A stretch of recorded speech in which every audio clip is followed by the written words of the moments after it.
Hi, Mr. and Mrs. Watson. Thank you guys so much for jumping on this call today, and I really appreciate you guys trusting me with me building y'all's financial plan. So basically, what I want to get into today is just simply an executive summary level snapshot of your retirement, investments, insurance, education, taxes, estate, and some of the next steps that we can take to implement this financial plan for you. Okay. And so some of these things can get pretty complex. So I invite you guys to ask me questions. Feel free to stop me along the way if you have any concerns about anything at all. All right. So let's get into it. All right. First thing I want to get into is the snapshot. So overall, your guys' financial position is very strong. Your net worth currently is about $2.6 million, which is very strong. Currently, you guys do have an immediate cash flow deficit at this moment. However, this is nothing to worry about at all. This reflects the recommended plan I have in place for you guys, which is a one-time long-term care premium through Nationwide and an aggressive debt payoff, right? So this involves paying off Thatcher's car. So essentially, your foundation is very strong, and this plan is about organizing your priorities, right? The main section of this financial plan I would like to discuss with you guys is the retirement planning section. So you guys have discussed your main goals as being as wanting to travel, having flexibility, less stress, and more family time during retirement, which are all amazing goals to have, very, very common goals. And some of your concerns, which are also very common, are market loss concerns, fear of market loss, possible health and long-term care costs, very valid, and possibly outliving your money. So we're going to focus on making sure that those needs are met, okay, and all of your concerns are addressed. And so in your current, as everything stands right now, how you guys are invested, all of your insurance, whatnot, for retirement, your Monte Carlo results came out at only 13%. Now, this 13% result indicates that you have a 13% chance of all of your goals being able to be funded with your money. So that's only 13 out of every 100 possible scenarios, which is very low. And the recommended plan success that I have placed for you guys is at 83%. And so my firm likes to keep the confidence zone, which is the percentage I'm discussing with you guys, from at least 75% to about 90%. Greater would be nice too. And so essentially what this means is that we're stress testing your scenario across many different market scenarios. And a good analogy I like to discuss with clients is to kind of help y'all understand what's going on. Think of this as like planning a road trip, okay?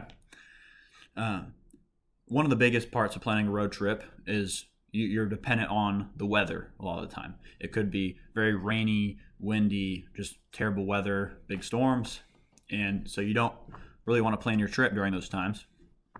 And so you check the weather app. You check it one time.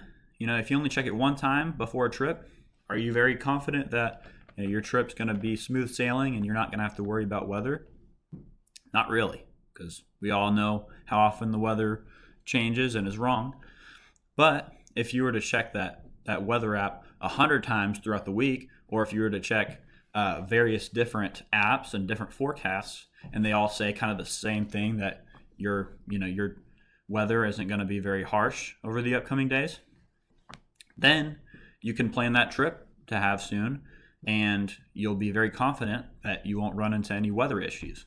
Okay, so that's essentially what we're doing here with the market stress test, what we call the Monte Carlo simulation. Okay, so let's talk about this recommended plan and how it improves your chances of being able to fund all your goals. Okay.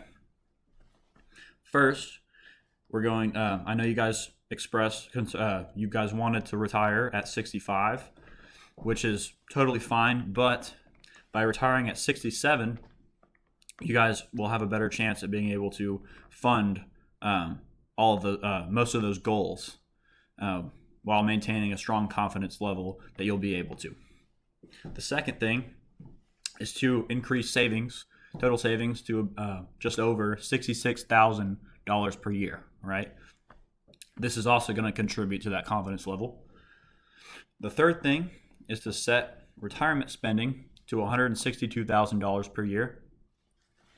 Next will be to reduce the portfolio volatility.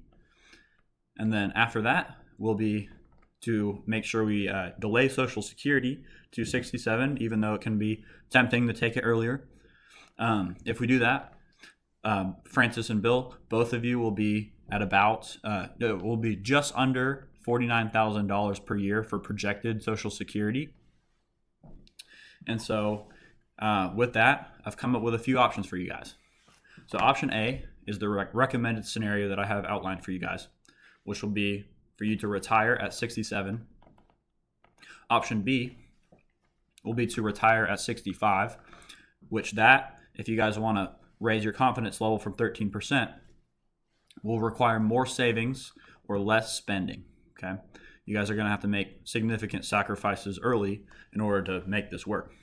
Option C will be to retire at 65 and then do some part-time work for a few more years to be able to counterbalance retiring a bit earlier. Option D would be to retire earlier but cut spending by about 15%. So it's very similar to that option B. But these options are very difficult to do. And so once again, I do personally recommend that option A is the one you guys choose. I think you guys would have the best probability of success with that. And now with that, we move on to investments. So the goal here is to align your investments with the retirement timeline and risk comfort that you guys have. The problems being solved here are threefold. One, we have a high concentration risk. Francis, you were passed down stock from Walgreens. That was at one point quite valuable. Now it's gone down. I do suggest that should go into a more broad-based exchange-traded fund rather than an individual stock, because there's a lot of risk in that individual stock. Same goes for you, Bill, with Ford. Diversifying that to broad-based ETFs would be great and lower your guys' volatility. So the second thing would be to kind of change those high cost managed funds that you guys have and change those to be a little bit lower funded, lower cost funds. And basically the thinking here is that we're going to reduce the volatility near retirement because volatility near retirement is not good as you guys are replacing your income with your investments. So to wrap up this section, what we're going to do here, the recommended scenario says we should diversify across U.S. stocks, international stocks, small cap stocks, and bonds, which will all keep the expected annual return around 6%. And while we maintain that 6% return, we're also going to be able to reduce volatility from about 14.4% down to about 13.6%, which is substantial. It's going to be a much smoother ride. And we're going to be able to lower your average expense ratio from transferring some of those high-cost managed funds down to the low-cost exchange-traded funds. So we can lower that expense ratio from about 0.85% all the way down to about a 0.2%, which is very, very substantial. And so you're going to be almost fully getting rid of those unnecessary expenses from managed funds. So essentially, we're not chasing crazy returns here. We're improving your stability, and we're keeping the same amount of return as you guys had previously, but we're substantially lowering the volatility, the risk. So it's going to be a lot more of a smooth sailing ride rather than the bumpy ride that you guys might have experienced before. The next thing I'd like to get into is our insurance and risk protection section. The goal here is to protect the plan so that investments don't have to end up covering emergencies. The current strengths here in this plan that you guys have very good home, auto, umbrella insurances, and Francis, you have great benefits from Texas A&M. Some of the gaps and recommendations that I have for you guys. Bill, the biggest concern here is that you probably need long-term disability coverage. Okay, this is going to protect your income as you get close to retirement. As you know, in the emergency case that your funds were not able to cover you won't have to work. You don't have to worry if you go under disability. And then the second thing is here that you guys do not have life insurance. There are no active policies, and according to the capital needs estimate that we've calculated, you guys would need about $2.1 million for each of you of coverage. And so here I recommend that each of you look into a $2 million 20-year term. And then now I get into the long-term care strategy. Francis, you've expressed some concerns about this. And here, through Nationwide Care Matters Together, there's a one-time premium of $136,000 for this long-term care strategy. You can get it over with. You won't have to worry about monthly premiums, which is awesome. And then the last thing I recommend here is to increase the total umbrella coverage due to net worth increases, and Bill, your business exposure as Watson Furniture, upon you inheriting it, may increase substantially in value. So we'd like to plan for that. The next thing would be education planning. The goal here is to fund grandchildren's education without harming retirement. So here I noticed that Thatcher's 529 plan was quite overfunded.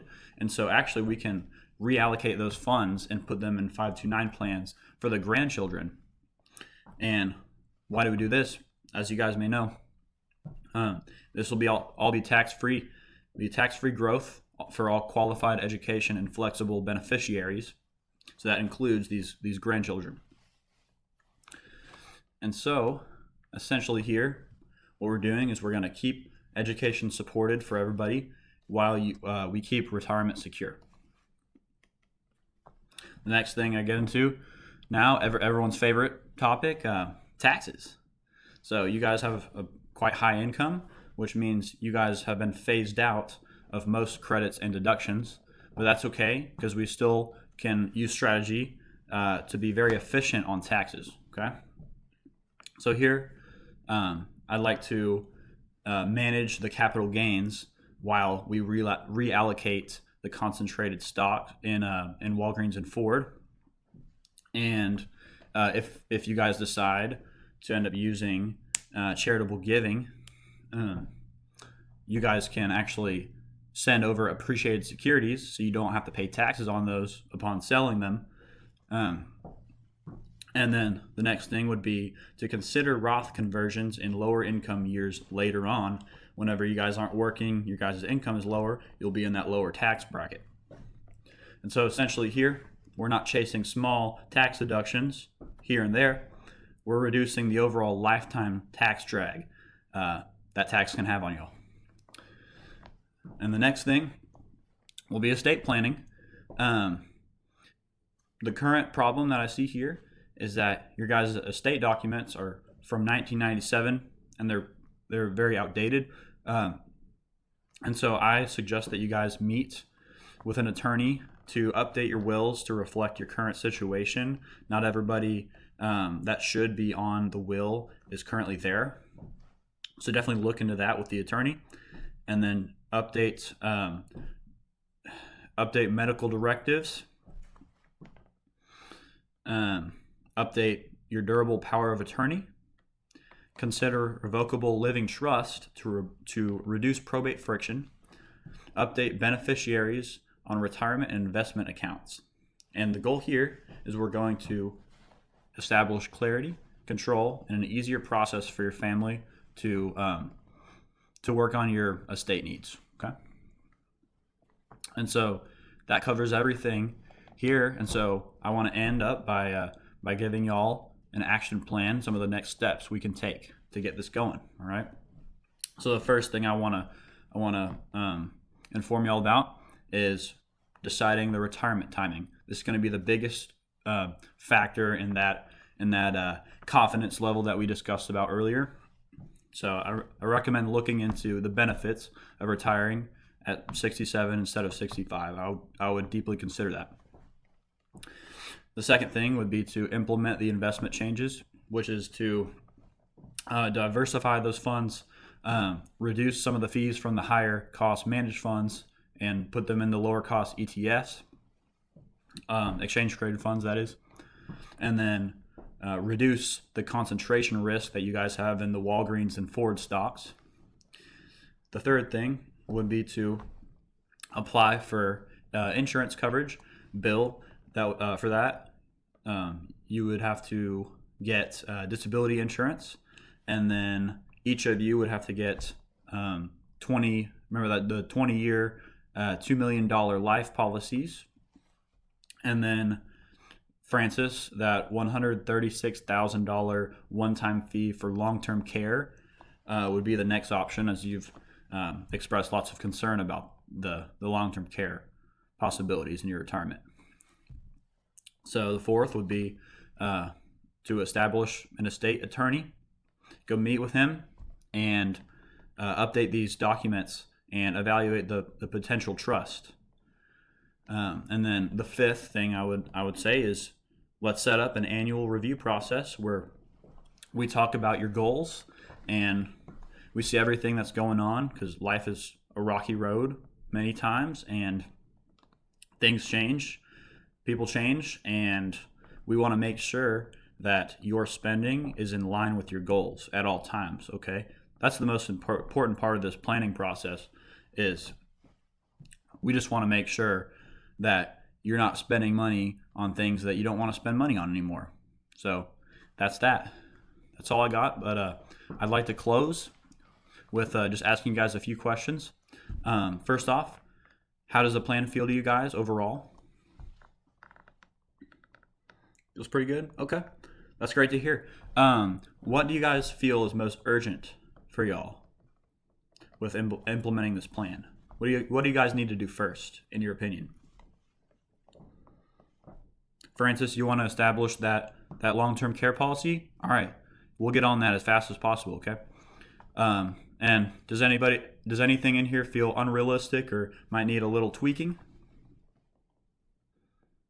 Sounds reasonable? Awesome. Well, once again, thank you guys so much for trusting me to do this. It really means a lot to me, and I have your best interest at heart at all times. So feel free to call me, email me anytime if any of your goals change or anything happens. I'm here for you, okay? So let's get to it, all right? Thank you guys so much.